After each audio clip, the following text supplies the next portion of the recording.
Witam wszystkich serdecznie, naszych wspaniałych słuchaczy. Mamy dzisiaj niesamowitą przyjemność, aby porozmawiać z naszym niezwykłym gościem. Bardzo proszę. All right, so welcome to the podcast. My name is Bartosz, and I'm joined here by Michał. Michal, and he's going to drive me with a lot of questions that will be fired quickly here, and I'm going to try to answer as much as I can regarding virtual production or whatever my experience is with this. Welcome. Hello, Bartek. It's very nice that you have joined us here at N Studios.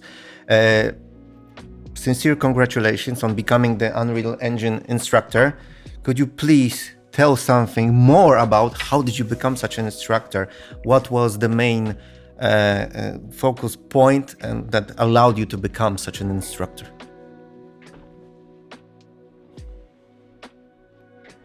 It's going to sound funny, but it's actually a friend that told me you'll never learn this stuff. You'll never get it. That's when I think about it really deeply, what drove me. And it was just hanging out with people that, like when you're in your studies, you hang around with different people. They sometimes inspire you, sometimes they drive you down. I've learned that people can really take you down and drive you down really easily. But at the same time, he told me, well, you'll never learn this, and he actually never did anything about it. The motivation behind. Yeah, and I knew he was really smart and that he could do it much faster than me, and he could learn it better. And he just told me, you will never. And that was the thing that switched my brain on, and I started thinking about how can I get this better? How can I understand this technology better? And I just liked computer games, and that was it was getting bored of computer games enough to not play them anymore as much as I played too much computer games. And then it was dialed back when I started doing more video production, and I learned that, computers they don't just need to be used for playing games. They're much bigger than that. That drove me to learn and apply to, in general, to learn 3D and software. But to answer your question specifically, it was just being on the fellowships, being able to interact with people who also struggle with the same ideas and concepts on how to get their ideas into the computer and tell stories. And I've learned that everybody is on a different part of the journey. Somebody opened Unreal the first time, and somebody opened their Unreal, since version 4. Whatever, very early in the day, and they're called the dinosaurs now, or they're really the people that either are writing plugins or doing some under the hood stuff or doing really, really interesting things because they've just been so long in this engine that they've found a little niche that they like, and they stick to it. So we can call it that the colleague of yours somehow is responsible for your success. He made you even more passionate about things that you just mentioned, and I just cannot but wonder and happy to hear about how did you encounter such fellowships? Was it your own idea, or did you see an ad, or did somebody maybe pointed out to you that, Bartek, you seem to fit such curve of learning? It was actually by discovery. Just watching Twitch, Unreal Engine educational kind of division had these podcasts that they would run for hours. You could watch like professional Unreal Engine developers talk about the meat and grind of how everything works on live stream. On live streams, and they've been doing them for quite some time. They're very long and elaborate, and I just watched them, and I've watched the guys perform, how they do their podcasts. They usually have a PC set up with Unreal running, and they talk about what's happening in Unreal Engine in kind of the same format that's happening here, but just to have computer mouses and talk about what's happening in Unreal. And those podcasts just fascinated me because they were so in-depth. I could learn so much just by listening a developer or a manager or whoever or animator talk about his work. So people directly responsible for production, yes? Yeah, they were responsible for actually, designing the things and going in Fortnite or working on commercial other projects and just talking about it on streams. And I thought about, wow, this is so cool. I want to be part of it. And basically applied to be on the Summer of Unreal, which is one of the first fellowships.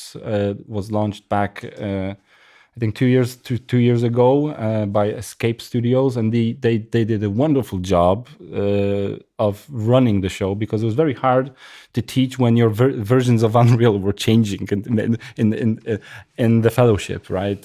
And when people, do we work on 427? I want to work in 5. Screw 4. They were really battling it out, and it was kind of fun to watch. And then but there was a problem for the instructors and for the team running the fellowships, because when you jump into projects, you never want people to load up a project and wait and not get into the tutorial, or get lost in what the instructor is doing because they couldn't load up something. So it was creating some friction, and now all of this is kind of getting more eased in thanks to Unreal Engine 5. So did you vote on which version you're going to work, 4.2 or 5? Yeah, we agree. I was always at the beginning, everybody agrees. We're going to use this engine. Whatever comes out, we're just sticking to this one.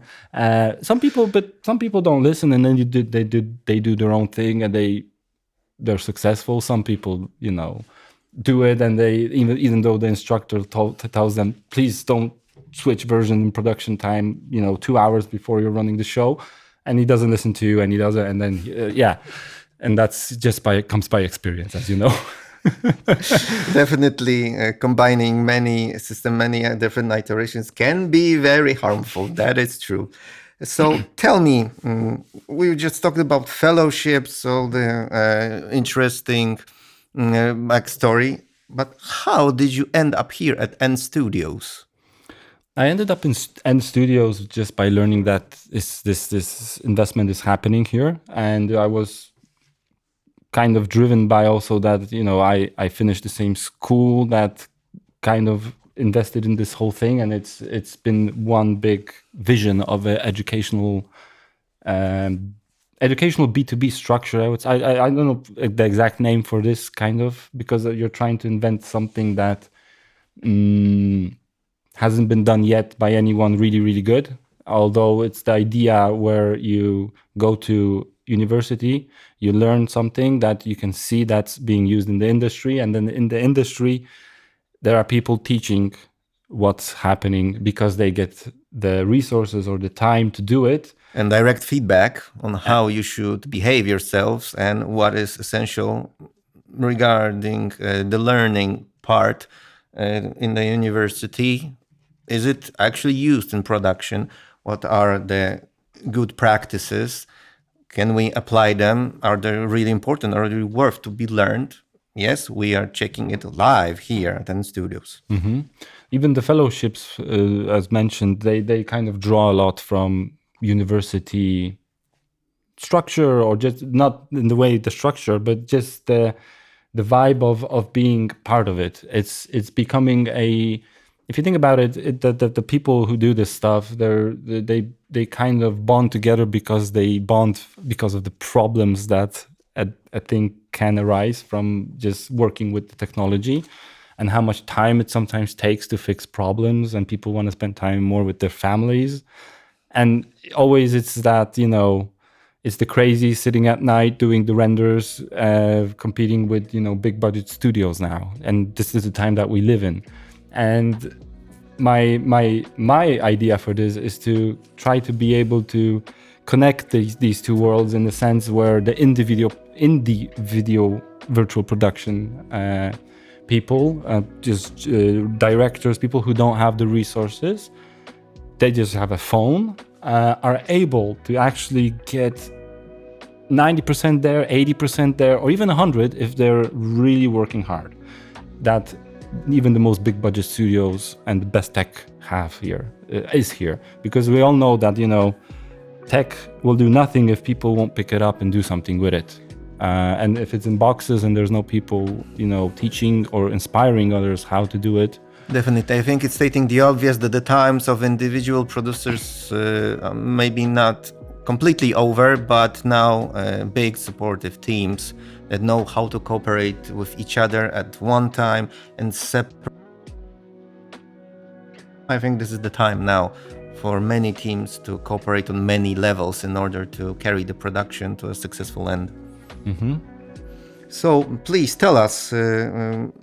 We have spoken about the fellowship and how you managed to encounter in studios. What do you see? What is possible to carry out here? Don't you feel that currently at the market there is not a sufficient amount of maybe courses, something similar to fellowship that you partake in before, that can help such producers and people who want to jump in from the staff side, from the production line, that could utilize such courses and gain knowledge and experience?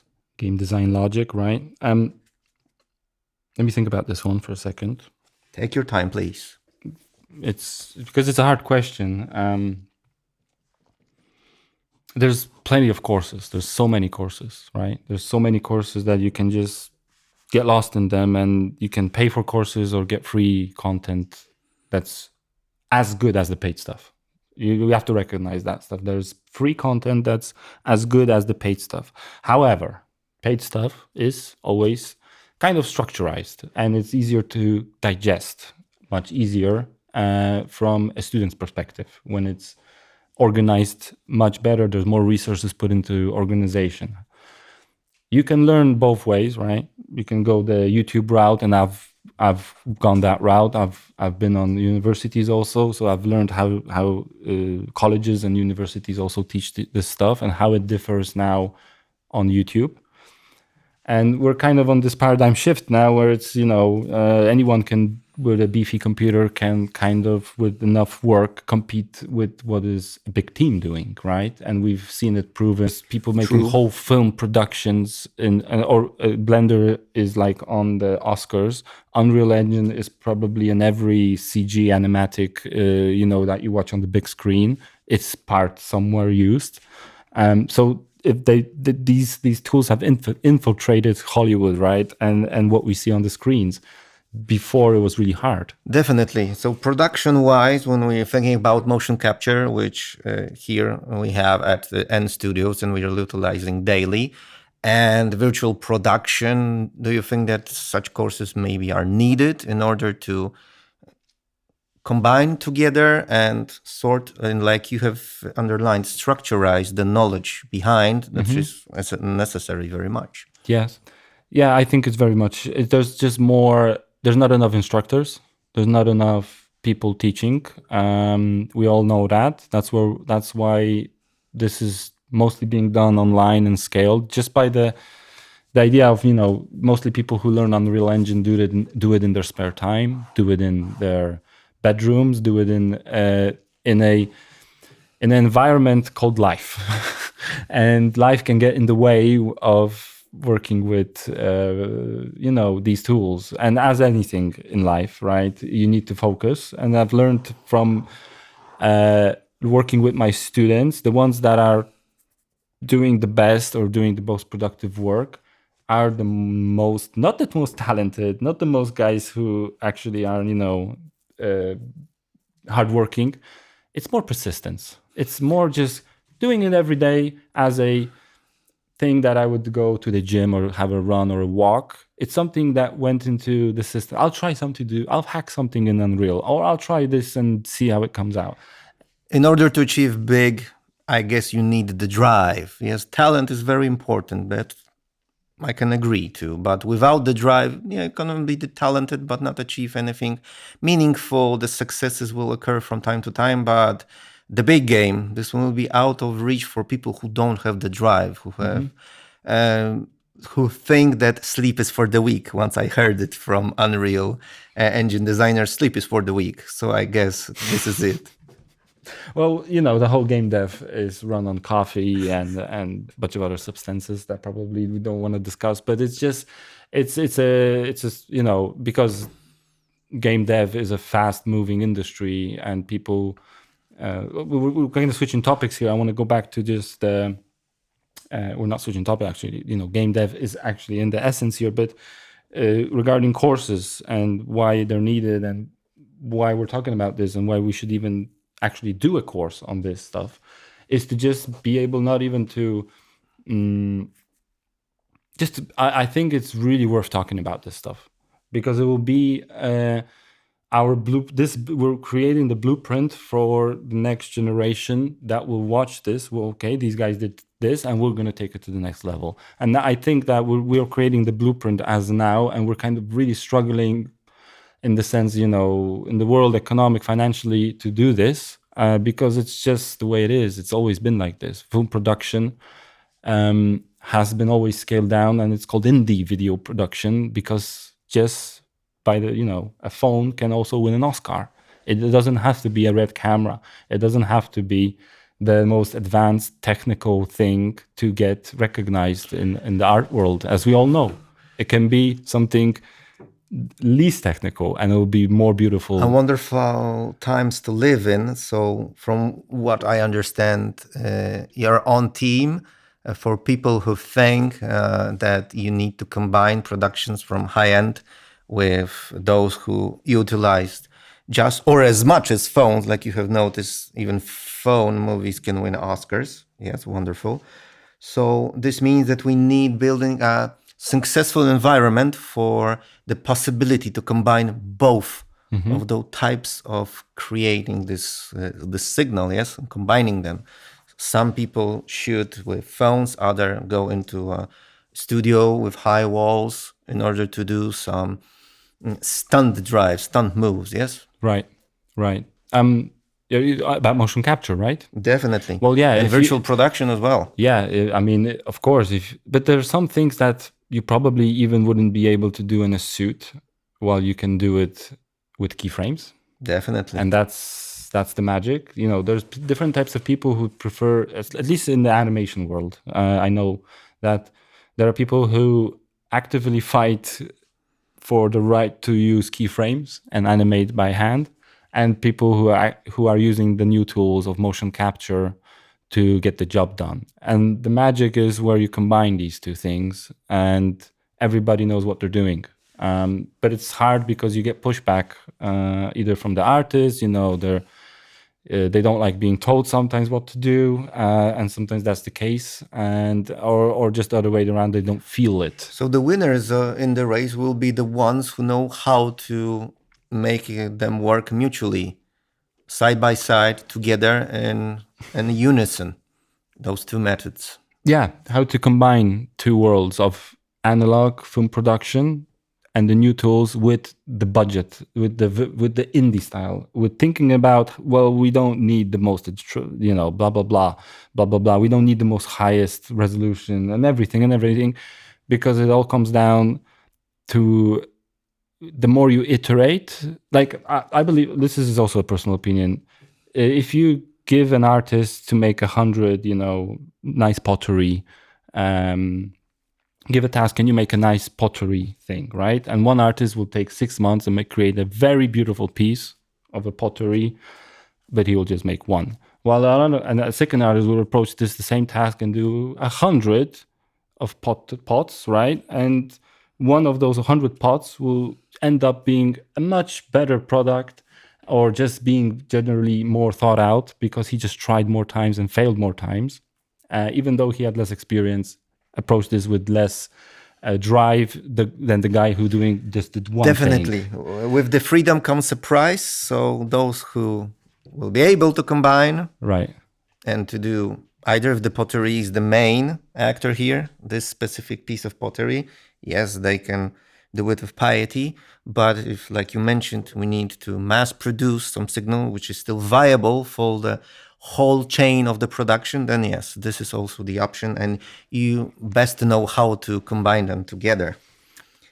Taking this back also to just the course idea and finishing this off, I also believe that creating courses like this also should be done, not where you create just one thing and sign off and everybody just watches you, or an instructor do something in his silo and broadcast it and walk away.